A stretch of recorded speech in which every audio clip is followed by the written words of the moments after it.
Assalamualaikum warahmatullahi wabarakatuh. Hai, welcome back to my channel. Setelah sekian lama aku nggak bikin video, terakhir aku bikin video tentang yang makan mie itu.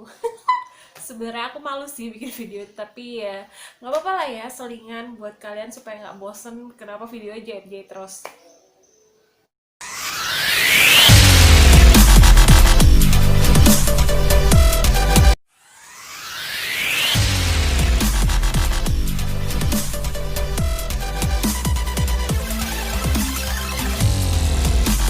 Nah, teman-teman, di videoku kali ini aku pengen banget berbagi tips ke kalian buat yang baru belajar jahit atau yang udah lama jahit, atau aku udah sering jahit tapi kenapa jahitanku masih begini-begini aja, nggak rapih lah sebagainya, terus kurang enak lah dipakai. Nah, di videoku kali ini aku pengen ngasih tips ke kalian gimana sih caranya supaya jahitan itu bisa rapih dan enak dipakai. Jangan kemana-mana, jangan lupa juga videoku di like, subscribe, komen, dan share ke seluruh sosial media yang kalian punya. Oke, ikutin terus video. Teman-teman, yang pertama-tama, kalau kalian pengen jahitan baju atau misalkan baju itu yang kalian pakai itu enak dipakai, tips yang pertama kalian itu harus bener dulu cara ngukurnya.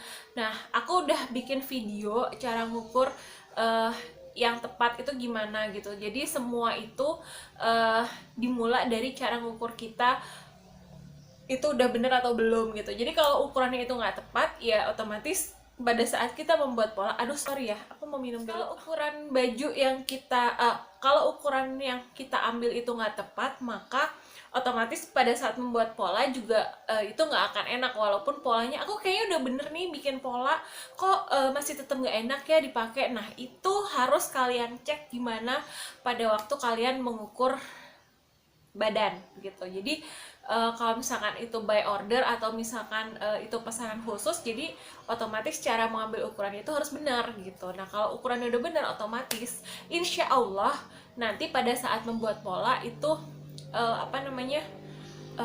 insya Allah akan enak dipakai. Nah, yang berikutnya supaya baju itu enak dipakai, pada saat membuat pola, ya, yang kedua itu pada saat membuat pola kita harus benar-benar membentuk pola itu sedemikian rupa, terutama pola dasar ya. Kalau kalian pola dasarnya itu udah benar, artinya udah bagus bentuknya gitu, jadi otomatis juga pakaian yang dipakai itu enak gitu.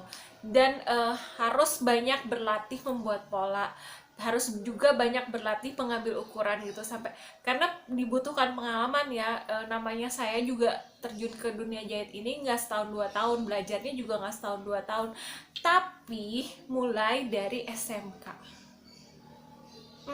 SMK aku kira-kira itu tahun 2000, oh sorry, tahun 99 aku masuk SMK. Jadi ketahuan kan aku umur berapa gitu. Nah, itu dimulai sampai detik ini, dimulai dari tahun 2099 itu sampai detik ini. Dan belajar itu nggak hanya nggak hanya resmi gitu, maksudnya kita bisa belajar dari mana aja. Nah, itu jadi pengalaman membuat pola itu harus semakin dilatih gitu. Jadi otomatis kalau misalkan ukuran dan polanya itu pas, otomatis baju yang digunakan juga pasti insya Allah akan enak dipakai gitu. Jadi jangan mudah putus asa, jangan mudah menyerah, terus belajar, gali terus, tingkatkan terus ilmunya, tingkatkan terus kemampuannya. Kalau memang kalian bener-bener mau serius mau serius dengan dunia jahit menjahit gitu. Karena juga istilahnya tuh, orang kan untuk fashion itu dia nggak akan mati sampai atau berhenti stuck di situ aja gitu. Jadi fashion itu akan terus berputar dan terus dikembangkan begitu. Nah, kalau untuk jahitannya ya, aku mau kasih tips juga cara menjahit supaya rapi. Cara menjahit supaya rapi itu misalkan belajarlah menjahit lurus gitu. Jadi jangan nyerah, kok aku nggak bisa sih jahit lurus, pasti bengkok-bengkok terus. Iya, memang kalau awalnya dulu saya belajar juga nggak terus-terusan langsung bisa gitu ya jahit lurus, enggak. Pertama sekarang nih lagi musimnya orang pakai masker gitu. Nah, masker itu kan jahitannya cuma lurus-lurus aja, tinggal ngikutin bentuk, itu simple gitu. Jadi apa namanya, itu bisa melatih kalian buat supaya kalian itu terlatih menjahit lurus gitu. Jadi yang gampang-gampang dulu aja, nggak usah terlalu yang berekspektasi gimana-gimana, terutama untuk pemula gitu ya. Nggak usah berekspektasi yang terlalu banyak apa terlalu jauh gitu ya. Jadi simple dulu aja, jahitannya lurusin dulu gitu. Terus kalau udah jahit lurus mantep, nah biasanya kalau orang jahit itu jahit lurus itu udah mantep, udah bagus gitu ya. Terus berlatih juga gimana jahitannya supaya nggak kerut-kerut gitu. Jadi misalnya itu udah jahit lurus nih, kok hasilnya malah berkerut sih gitu. Nah itu harus kalian banyak berlatih juga gimana udah jahit lurus tapi nggak boleh berkerut. Contohnya kayak gini nih. Nah, kayak gitu. Jadi jangan sampai jahitan itu, terutama untuk long dress, untuk rok itu, terutama untuk tunik yang panjang-panjang itu nggak boleh sampai ada jahitan yang berkerut. Aku dulu gitu. Pernah apa namanya yang dulu aku belajar di SMK kalau nggak salah apa kuliah gitu. Aku pernah dikasih apa ya istilahnya ujangan gitu. Ujangannya tuh kayak gini. Kalau seandainya baju itu udah kamu jahit, terus abis itu baju itu sudah belum disetrika, tapi jahitannya nggak berkerut, gitu kalau nggak salah. Ini ada contohnya. Biasanya nyambung bagian belakang ini kan resleting ya. Nah biasanya kalau resleting ini jahitannya udah rapi, terus pas nyambung ke bawahnya ini sambungan belakangnya udah rapi, sebelum dijahit itu aja udah rapi, pasti kalau disetrika dia akan nggak jadi masalah gitu, dia akan rapi seperti ini. Nah terutama kalau udah jahit tuh kayak model gini nih, itu tuh pasti jahitannya bakal rapi gitu. Nah terus sambungan ini nih, apalagi ini kan melengkung ya. Nah itu kalau udah kalau dia pada saat menyambung itu udah rapi, udah bagus kayak gini, otomatis yang lainnya juga akan mengikuti. Nih kayak gini di lengan sini ini kan cuma jahit lurus. Nah kalau belum disetrika ini nggak berkerut, apalagi kalau udah disetrika tuh dia bisa rapi kayak gini.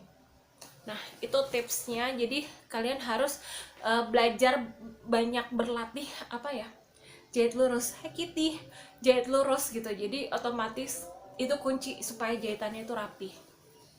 Nah terus kalian juga harus, nah tips yang ke berapa tuh, keempat. Nah kalian harus banyak-banyak pressing atau banyak-banyak main setrika ya. Jadi penjahit itu kuncinya adalah pressing. Kalau pressing kalian bagus, atau misalkan pada saat kalian mau nyambung sisi lengan nih, ininya lengan nih, ini sambungan lengan ini, itu disetrika dulu sebelum disambung ke badan. Sisinya juga gitu, pada saat menyambung itu disetrika dulu nih, ini nih tuh. Jadi setiap step tuh kalian harus rajin-rajin setrika ya. Jadi memang penjahit itu ya kuncinya memang harus di pressing gitu. Awal-awal dulu saya belajar jahit di SMK juga males yang namanya pressing tuh kan, karena ribet ya, jadi harus mesin jahit terus pressing, mesin jahit pressing itu kayak sesuatu yang ini. Nah terus mau nggak mau setelah saya menerima konsumen kepinginnya rapi, karena dia bayar untuk sesuatu yang bagus, istimewa gitu ya istilahnya. Nah jadi otomatis kalian harus banyak-banyak pressing gitu. Terus kalau pressing itu jangan lupa, jangan cuma disetrika aja, tapi kalau bisa dikasih air yang pakai pewangi gitu ya, jadi biar halus licin gitu. Nah kalau udah disetrika, karena apa, kalau konsumen setrikanya bagus licin gitu, otomatis nanti hasilnya akan memuaskan, insya Allah akan memuaskan. Nah seperti itu kurang lebih. Satu lagi tipsnya, sebelum kalian memotong kain itu kalian harus rendam dulu ya. Karena apa, seperti saya waktu itu udah pernah kasih tips kalau nggak salah, waktu kita motong untuk apa namanya, untuk motong bahan. Pokoknya ada cara memotong bahan. Nah itu saya kasih tipsnya bahwa harus direndam dulu, karena memang biasanya terjadi penyusutannya itu lumayan, apalagi kalau kain yang seratnya itu seratnya itu apa namanya, anyamannya itu terlalu longgar atau gimana gitu. Pokoknya nanti pasti dia akan terjadi penyusutan gitu. Jadi kalian harus merendamnya dulu sebelum dipakai gitu. Nah, itu dulu tips dari saya. Semoga tips kali ini bermanfaat. Kalau ada pertanyaan, silakan kalian tulis di kolom komentar. Nanti akan saya buatkan video yang selanjutnya. Doakan saya ya, saya punya banyak waktu untuk membuat video, karena jujur saya kerja itu nggak ada yang bantuin gitu. Jadi ya semua saya kerjakan sendiri gitu. Jadi untuk buat video kadang memang lama waktunya gitu ya. Mudah-mudahan setiap weekend saya bisa punya video baru, paling nggak seminggu 2 kali lah gitu. Nah, itu dulu tips dari saya. Semoga di videoku kali ini tips-tipsnya bermanfaat dan bisa membuat kalian lebih semangat lagi buat jahit, semangat lagi buat berkarya. Karena fashion itu nggak ada matinya, fashion itu akan terus berputar, berkembang, dan banyak diminati gitu. Semangat terus buat belajar jahitnya. Jangan lupa video ini di like, subscribe, komen, dan juga share. Sampai jumpa di videoku selanjutnya.